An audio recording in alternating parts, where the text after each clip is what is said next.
Bonjour et bienvenue à ce nouvel épisode de Balado Pop de la FCPQ pour cette série Parler pour parler. Aujourd'hui, j'ai le grand plaisir d'accueillir M. Lucien Maltais, président-directeur général de l'Institut national d'excellence en éducation. Monsieur Maltais, bonjour. Bonjour, Mme Rochon. Merci beaucoup d'avoir accepté notre invitation. D'entrée de jeu, Institut national d'excellence en éducation, un nouvel organisme dans notre écosystème.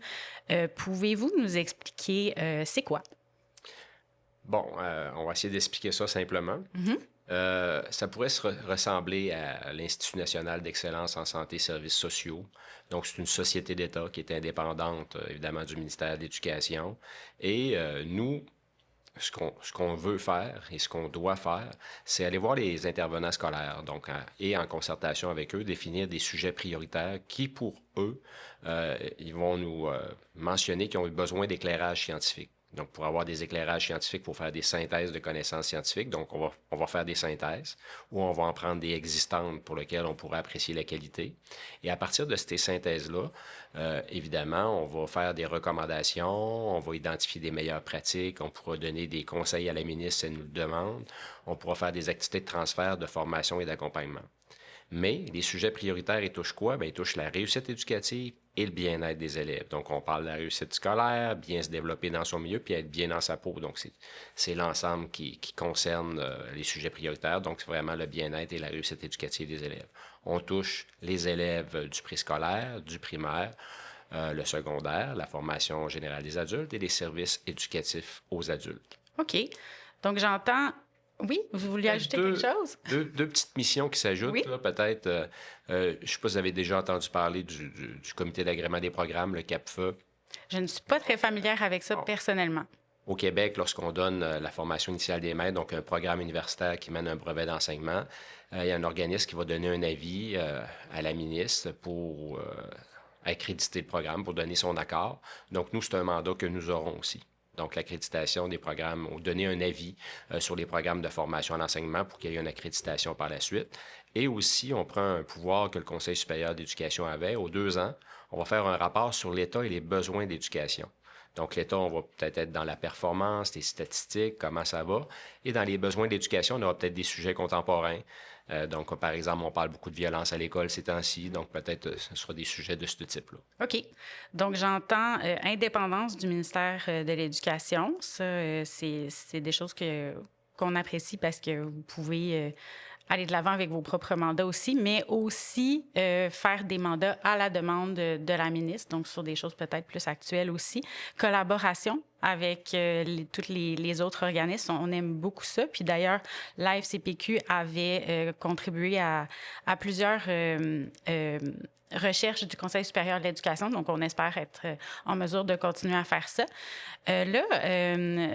Moi, j'ai lu quelques articles dans les médias par rapport à l'INE, on va dire l'INE, Institut national d'excellence en éducation. Comment vous vous sentez comme Top Gun de l'éducation? Bon, ben, on dirait que je me débarrasserai pas de ce terme-là de Top Gun.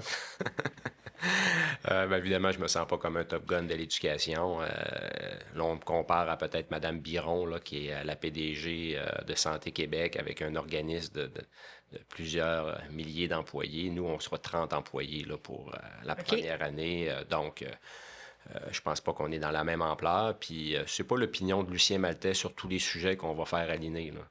On aura des sujets prioritaires, on aura une équipe scientifique qui travaillera à faire des synthèses de connaissances scientifiques, puis les avis, les recommandations, l'identification des meilleures pratiques, les activités de transfert, de formation et d'accompagnement, ce sera en lien avec nos travaux scientifiques. Donc, je suis là, moi, pour piloter l'ensemble des travaux de l'équipe. Donc, l'appellation que vous m'avez mentionnée, que je ne répéterai pas, ben, je pourrais m'en passer. D'accord. Une question clé, je crois, pour les parents. Qu'est-ce que ça va changer pour nos enfants d'avoir l'Institut national d'excellence en éducation? Bien, tout d'abord, lorsque je vous ai parlé des sujets prioritaires, j'ai parlé dans concertation avec la ministre et les intervenants scolaires. Donc, pour nous, pour Lucien Maltais et son équipe, parce que présentement, j'ai quelques employés du Conseil supérieur d'éducation qui ont été transférés à l'INE. Mais j'attends la nomination du conseil d'administration pour engager d'autres personnes. Donc, ça devrait arriver sous peu. Vous savez comment que le gouvernement appelle ça? Oui, sous peu, prochainement, dans les meilleurs délais. Exactement.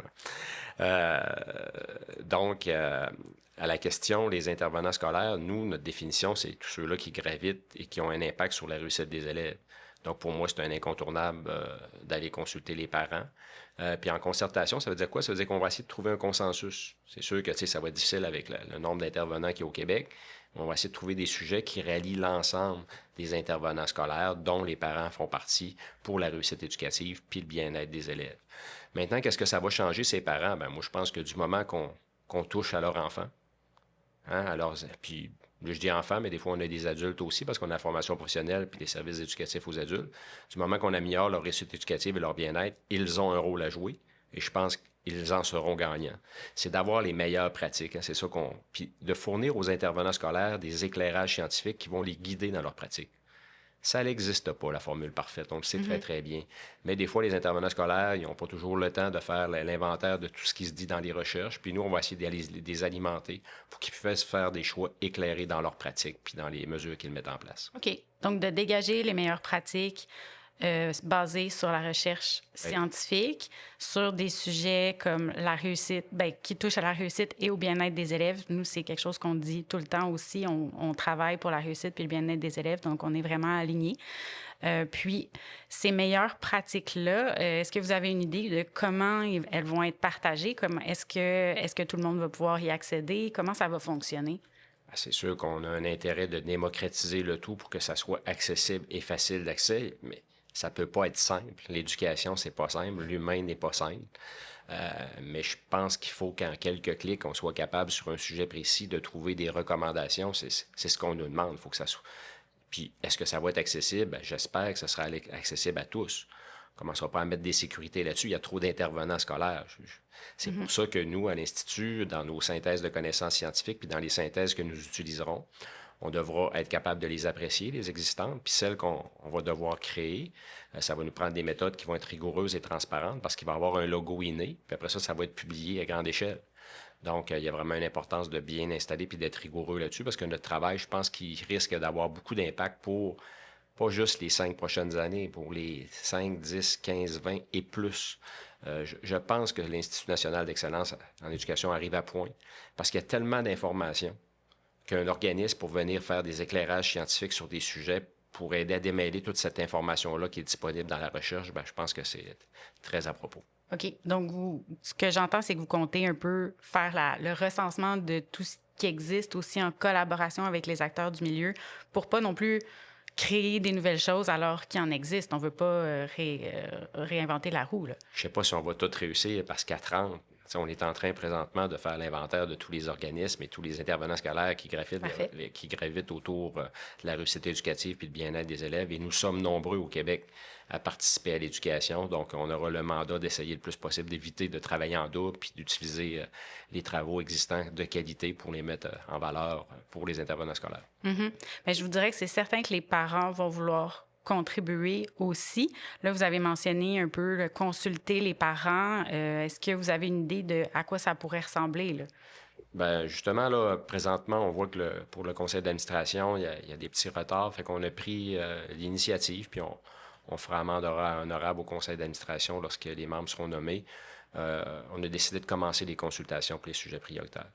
Fait que dans les prochaines semaines, vous allez avoir une invitation, on va vous faire une présentation qui sera semblable à celle lors de votre congrès.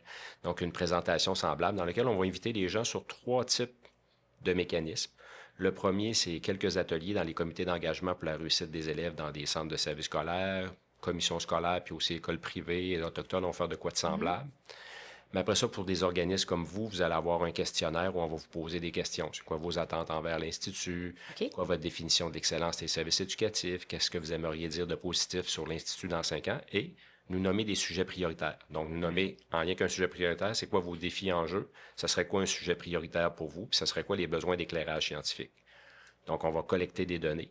Et notre troisième volet, c'est avec des organismes et des regroupements qui font peut-être des choses semblables à nous, mais sur des thèmes plus précis. Nous, c'est vaste, c'est tous les thèmes qui touchent l'éducation, qui touchent la réussite éducative et le bien-être, mais avec des organismes plus précis. Par exemple, le CETREC, une unité de recherche, bien, aller voir avec eux, ce serait quoi les zones de complémentarité, les partenariats possibles. Super intéressant. Donc, j'entends qu'à à la fédération, les parents les parents de la fédération vont être consultés pour dire à quoi qu'ils s'attendent de l'INE, qu'est-ce qu'on aimerait que l'INE fasse comme sujet, comme mandat, puis c'est ça, de contribuer. Ce que je voulais ajouter, c'est dans 5 ans, on aimerait que ça soit rendu où, l'INE? Exactement. Donc, oui, très bonne question. On va être très heureux de contribuer à ça. Nous, évidemment, à la Fédération, on représente les comités de parents, puis aussi, les parents qui siègent dans différents comités. Est-ce que vous avez l'intention de promouvoir votre mandat au comité de parents, Bien, je pense que je commence bien avec ce balado-là aujourd'hui. Oui. Donc, je suis présent aujourd'hui et je suppose que vous allez encore m'inviter pour qu'on puisse faire la promotion de l'Institut. Puis évidemment, en rendant les sites disponibles. Et si nous, ce qu'on souhaite, c'est que les intervenants terrain l'utilisent, les parents, les enseignants, les directions, les psychoéducateurs, les DG. Donc, si tout le monde utilise les travaux de l'INE, bien, je pense que la promotion va se faire comme ça aussi, mais on aura un travail quand même à se faire connaître.